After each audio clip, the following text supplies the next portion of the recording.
Fala, pimpolhada, tudo bem com vocês aí? Quem está falando aqui é o professor Gustavo Trievenancial Muraski e hoje nós vamos apresentar nossa aula número 25. Bem, não esqueçam de fazer suas atividades lá no Classroom, lembrando, né, que essas atividades elas valem presença para vocês, são atividades obrigatórias. Né? Não esqueçam também de fazerem, né, as atividades de modo geral, porque afinal isso é importante para a sua aprendizagem ao longo aqui da nossa disciplina. Pessoal, qualquer dúvida que vocês tenham, né, não esqueçam lá de conversar com o seu professor, de ir para a escola, né? E aqueles alunos que estão pegando as atividades na escola, né, não esqueçam de conversar com os diretores, com os seus professores, tirarem dúvidas e de entregar essas atividades nas escolas, porque afinal é com elas que o professor, né, terá a oportunidade de saber se que você está frequentando, que você está participando das suas aulas, ok? Bom trabalho para vocês aí, gente! Bem, hoje o nosso conteúdo, em especial, vai ser sobre força centrípeta, certo? E para isso nós vamos ter que fazer uma revisão de algumas coisas aqui, tá? Eu vou primeiro iniciar aqui uma revisão sobre a primeira lei de Newton, e quando a gente fala em lei de Newton, existe na internet, né, as charges, né, e principalmente com o Garfield. Então aqui eu tenho uma charge com vocês, que foi tirada, né, aqui, que fala o seguinte: o John, né, que é o dono do Garfield, ele fala o seguinte para o gato: você é preguiçoso. O Garfield pensa: não, estou conduzindo uma experiência científica. O John fala: preguiçoso. O gato, Garfield, pensa, melhor dizendo: estou testando a primeira lei de Newton, a primeira lei da física. O John pensa: preguiçoso, preguiçoso, preguiçoso. Corpos em repouso tendem a permanecer em repouso. Né? O que será isso tem a ver justamente com a primeira lei de Newton? Numa segunda charge, o gato também, o Garfield, também faz uma experiência, uma alusão à primeira lei de Newton, que diz o seguinte, né? Para que serve essa manivela? Né? E o que a gente tem aqui, na verdade, é o John conduzindo o seu veículo, né? Obviamente dá para entender que ele está em movimento com o cachorro, certo? O Garfield, na verdade, puxa o freio de mão, né? O carro breca rapidamente, e o John fala o seguinte: não mexa no freio de mão, Garfield. Né? E o que acontece? Tanto o Odd como o John e o Garfield, eles vão para frente, certo? Nessas duas charges, o que a gente começa a perceber? Né? A gente percebe os dois efeitos da primeira lei de Newton, que é o estado de equilíbrio, certo? E a tendência dos objetos de permanecer em movimento, né? Que é aquela história do movimento retilíneo e uniforme que a gente explicou nas aulas anteriores. Qualquer dúvida que vocês tenham, lembre-se de ir lá, revisar, assistir as outras aulas, afinal todas essas aulas estão disponíveis no YouTube, ok? Gente, então o princípio da inércia, como a gente já sabe, né, é todo o corpo que está em repouso, permanece em repouso. Se está em movimento, continua a mover com a mesma velocidade, mesmo, né, no mesmo modo e mesma orientação, o famoso movimento retilíneo uniforme, MRU, desde que você não tenha forças externas atuando, ou que essas forças atuando, a somatória delas seja igual a zero. Ok? Bem, mas vamos lá. Vou fazer com vocês aqui, só para a gente poder introduzir um pouquinho melhor, um quiz aí para vocês, certo? E aí a gente vai conduzir esses nossos estudos. O primeiro quiz aqui diz o seguinte: um corpo está em repouso ou em movimento retilíneo uniforme, podemos dizer que ele: A. Possui velocidade constante e aceleração nula. B. Possui velocidade nula e aceleração constante não nula. Ou C. Possui velocidade constante e aceleração constante. Eu vou dar um tempinho para vocês e daqui a pouco voltamos. Beleza? Até mais, gente!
aí, pessoal, conseguiram fazer o exercício?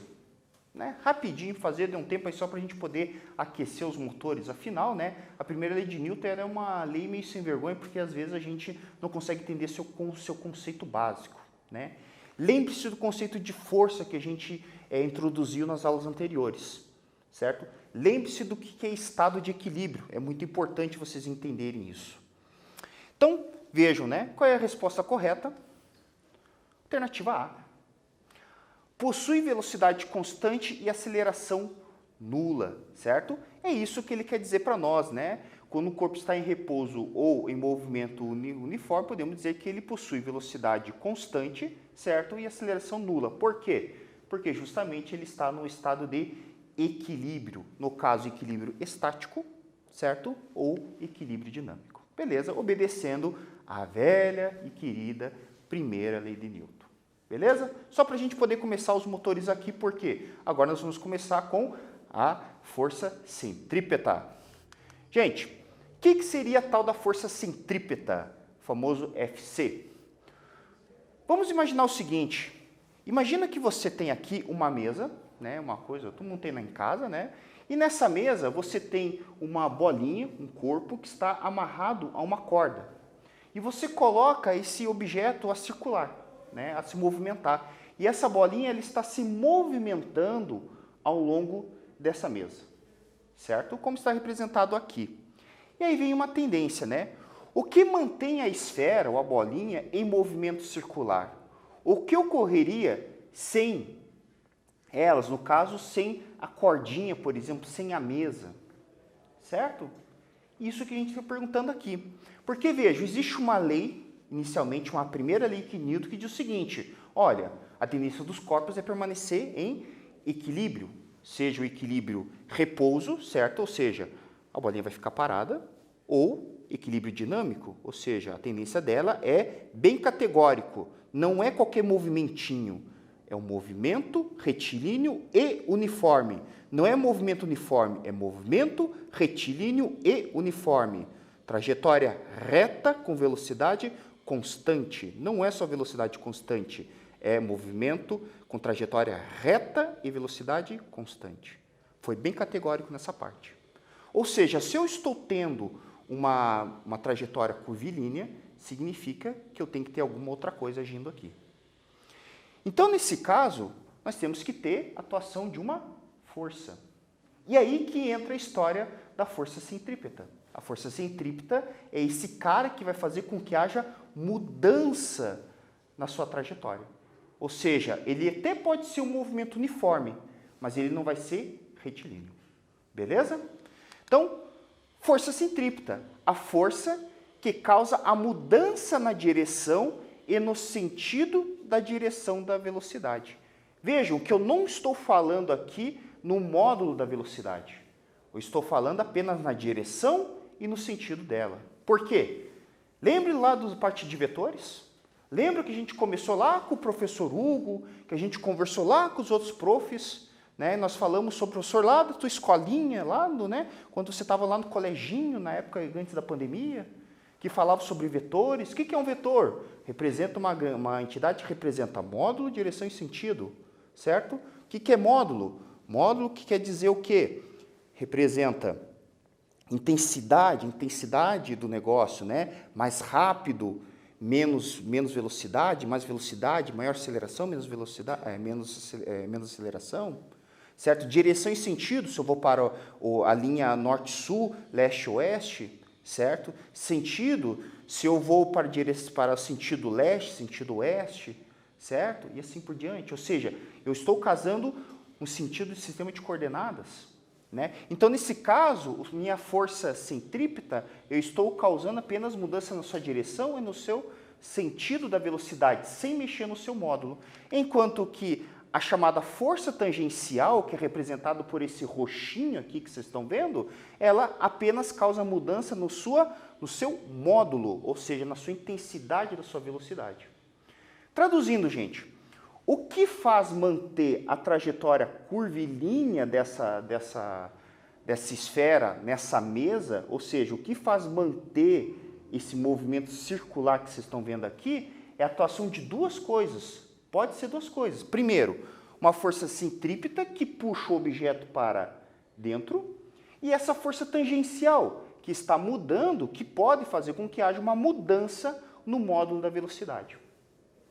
Gente, o que nós estamos falando aqui é algo extremamente histórico, né? Antigamente, quando eu falo antigamente, lá no meu tempo de 1600 e vai lá a bolinha, certo?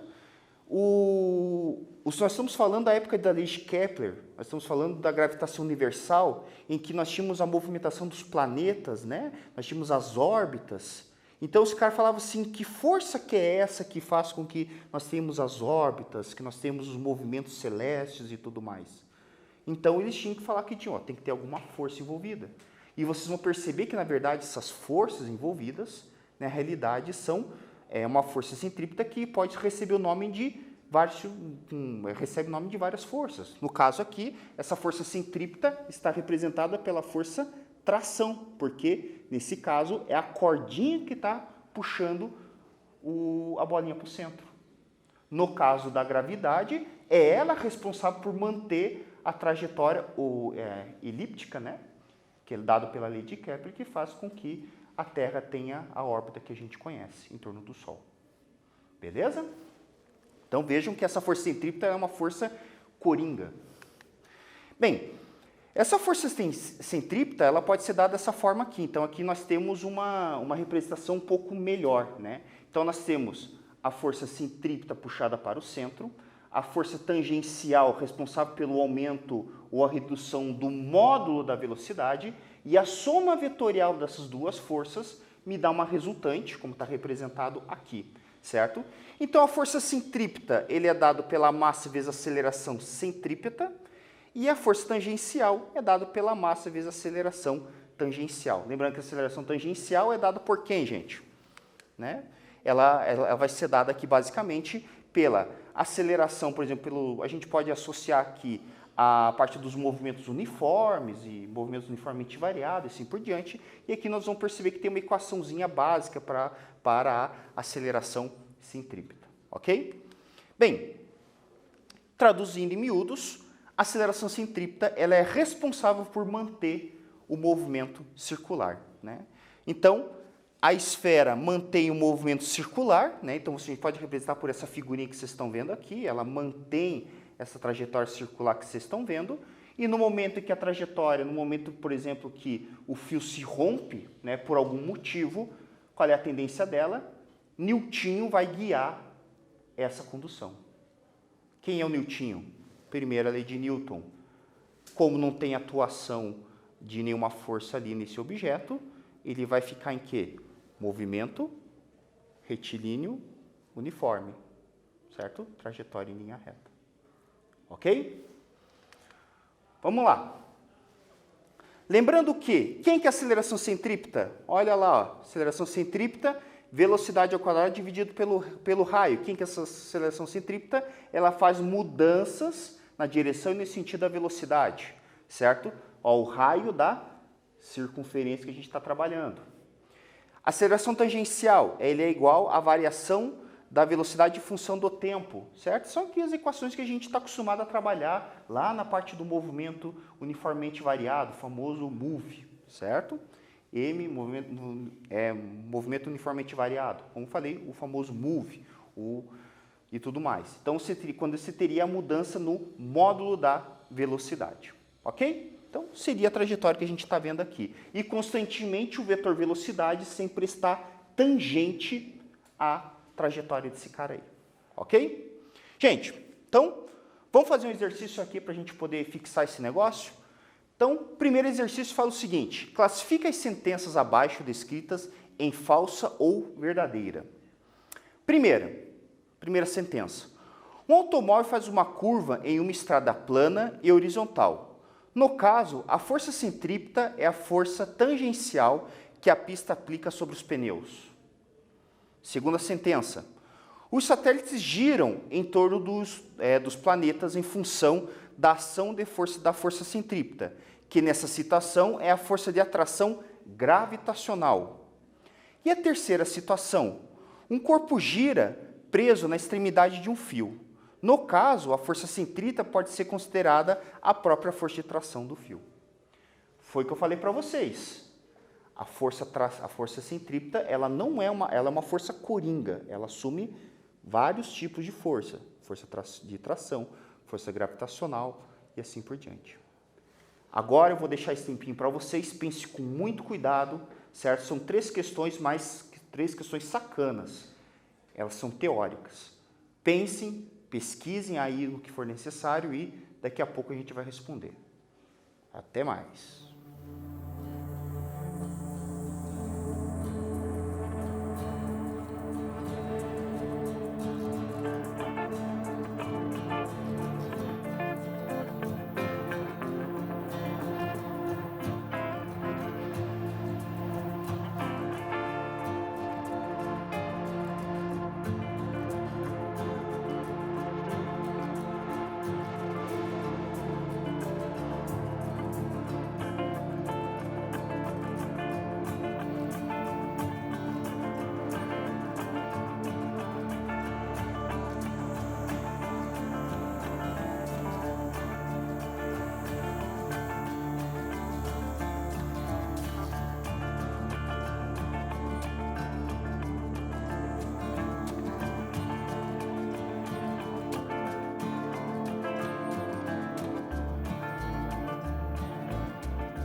E aí, pessoal? Conseguiram resolver o exercício? Pimpolhadinha, conseguiram fazer? Cara, questãozinha meio elaborada, né? Eu sei que dá um certo trabalho, tem que queimar uns neurônios aí, com certeza deve ter pego um cofre aí para poder fazer o exercício, né? Mas vale a pena, certo? Voltaram para a aula? Voltaram? Eu estou vendo vocês, hein? Voltaram para a aula? Tem certeza? Olha. Vamos lá. Primeira questão, verdadeira ou falsa? Gente, falsa. Vejam, né? O automóvel faz uma curva em uma estrada plana e horizontal. No caso, a força centrípeta é a força tangencial que é aplicada sobre os pneus. Nada disso, filho, né? O que segura o nosso veículo ali é o velho a força de atrito. Quem já assistiu aula comigo sabe que se você tivesse a lâmpada mágica, né, do Aladim lá, e pedisse um desejo, se eu quero acabar com o atrito da minha vida, você ia fazer a pior burrada da tua vida, porque o atrito ele é importante. Né? O atrito ele ia causar um monte de acidente, certo? Porque o atrito é importante nesse caso, é ele que faz a aderência, né, com o solo, né? Então, assim, o que nos segura numa curva é justamente o atrito, certo? Ele é o responsável. Então, nesse caso, o que vai acontecer aqui, gente? O veículo, a tendência dele é começar a escapar, certo, da curva. O que o atrito ele faz? O atrito ele vai tentar se opor a isso. Ele vai tentar se opor a esse movimento. Ele vai dizer assim, não, eu não quero, eu vou querer puxar. Ele é o do contra, certo? Ele vai querer puxar você, ele vai tentar segurar você, certo? Sendo que uma maneira da gente dar uma segurada nisso aí, olha que coisa interessante, é usar pistas ovais. Por exemplo, né? A NASCAR, os caras utilizam bastante pista oval, Fórmula Indy utiliza bastante pista oval. Por quê? Porque além de você ter, por exemplo, a atuação do atrito, né, você também tem a própria força-peso, por exemplo, atuando aqui. Né? Então é uma coisa bastante interessante de ser feita aqui. Então, na verdade, a força centrípeta, ela representa a somatória de várias forças. Você tem a força normal aqui, a força-peso, e a somatória vetorial disso aqui, na realidade, você tem a força centrípeta que puxa você para o centro. Né? Olha que coisa interessante, então, aqui. E você acaba tendo essa força centrípeta puxando você para o centro. Então, não é só a força de atrito te puxando para o centro. Você tem mais atuação de mais forças puxando você para o centro. Né? Então, veja que é uma coisa que vai poder te ajudar. Né? É os que os caras fazem lá. Né? E qual é o problema do atrito? Né? O atrito ele é meio sacana também. Porque se você tem mais atrito, você tem mais dissipação de energia, aquela coisa toda lá. Né? Então, é uma forma de você minimizar esse atrito. Né? É uma forma de você minimizar esse atrito, certo? Dissipação de energia, aquela coisa toda. Então, você consegue fazer com que o teu carro, na verdade, ele possa empregar a força do motor não para romper o atrito, mas sim para correr mais. Certo? Essa que é a jogada. Então, faz uma pista oval para isso. Certo? Bicicleta, a gente pode fazer isso também, né? A gurizada que fica bicicleteando, que nem diz na minha cidade, né? Então, faz aí, ó. Vamos lá. Exercício 2. Verdadeira, né? O satélite gira em torno do planeta em função da ação da força centrípeta, que necessita de uma ação da atração gravitacional. Sim, a velha gravidade. O Newton aqui vai explicar para nós sobre a força da gravitação universal de Newton, né? Ele vai falar sobre isso para nós aqui, ó. Então, nós temos a força gravitacional sendo puxada para o centro, certo? Então, vejo que a força responsável por isso é justamente a força gravitacional, né? No caso, aqui, a força gravitacional, que seria a força da atração entre, nesse caso, né, a Terra, nesse GIF que eu coloquei aqui, a Terra com o satélite, certo? É ela mesma, é ela que é a força gravitacional entre isso aí, beleza? Gente, outro exercício aqui para nós, né? Verdadeira também. O corpo gira preso a uma extremidade do fio, no caso, a força centrípeta pode ser considerada a própria força de tração do fio. Né? Eu tinha explicado, inclusive, essa, né? Se você romper o fio, o que vai acontecer? Quem vai conduzir a nossa pedrinha, o nosso corpo que gira? O velho Newton, né? A primeira lei de Newton, vai em linha reta, ok? Obviamente, se não tiver sob a ação da gravidade aqui, ok? Gente, vamos lá. Próximas questões. Um exercício sobre parque de diversão aqui, depois sobre o globo da morte, uma discussão. Em um parque de diversões, o movimento em um carrinho realiza um looping sobre uma montanha férrea, como mostra na figura. Podemos considerar que o módulo da força centrípeta atuante corresponde à expressão. Neste ponto em questão, certo? Nesse ponto em questão aqui, que eu quero saber. Eu quero saber o seguinte, qual é a força centrípeta que atua neste ponto, certo? Neste ponto chave aqui que está sendo mostrada. Qual a alternativa que você iria assinalar? Força centrípeta é igual, aqui nós estamos trabalhando em módulo, tá? Força centrípeta é igual peso mais normal, força centrípeta é igual ao peso. Alternativa C, força centrípeta é igual peso menos normal, força centrípeta é igual a normal ou força centrípeta é igual a zero, certo? Vou dar um tempinho para vocês pensarem aí e daqui a pouco a gente discute a questão. Até mais!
E aí, pessoal, fizeram?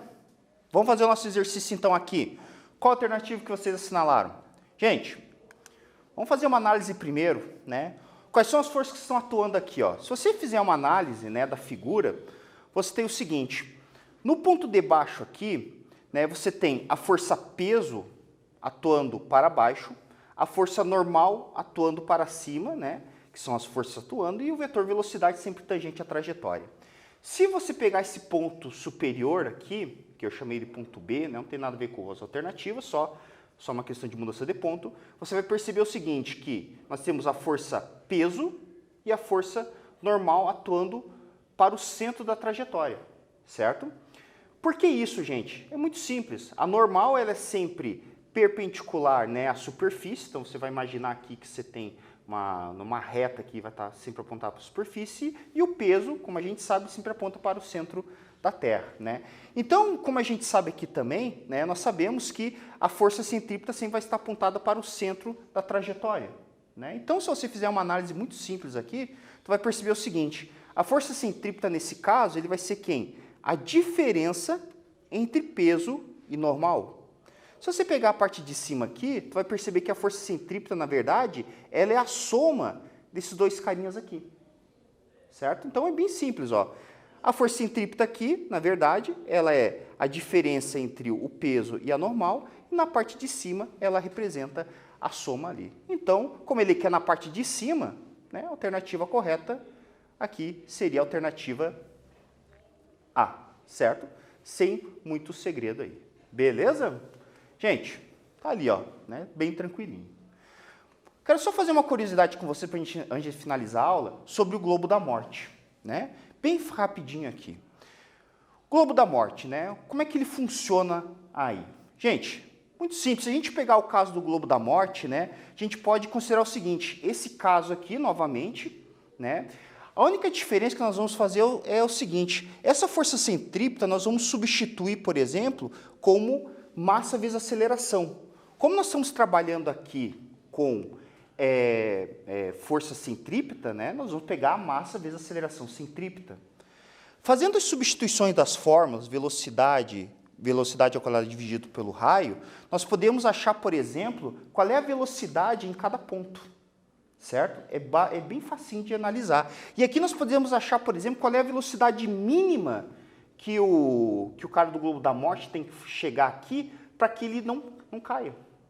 Certo? É uma questão bem legal de ser feita, que seria, por exemplo, uma situação em que o cara vai subir e praticamente não vai ter força normal nenhuma aqui, certo? É aquela velocidade que praticamente ele descola daqui, certo? Ele está quase descolando. Então, eu trabalharia, por exemplo, com a normal igual a zero, aqui nesse caso, e fazendo aquela maracutaia matemática, né? Jogando o peso como em vez de G, certo? Cortando os M's e tudo mais. Eu vou achar aqui que a velocidade mínima para que o cara consiga fazer essa subida aqui sem cair é igual a raiz, né, de G vezes R, certo? Onde que o R é o raio do globo da morte, e considerando que aqui a normal ele seria igual a zero. É aquele momento em que o cara vai passar ali, certo? Sem encostar. Seria assim, tipo um momento meio hollywoodiano, certo? Nessa jogadinha aí. Beleza? Por isso que os caras ficam dando volta em torno do globo, que nem está representado aqui, até atingir uma certa velocidade, de repente vem um maluco e passa por ali. Beleza? Então, retomando aqui o nosso conteúdo, nós falamos sobre força centrípeta, essa força responsável praticamente por entendimento aí do nosso universo, entendimento das nossas leis, né, principalmente com as leis de Kepler e tudo mais aí. Beleza? E com isso, nós vamos estar quase finalizando o nosso estudo sobre tipos de força. Então, gente, faça as atividades lá no Classroom e até mais!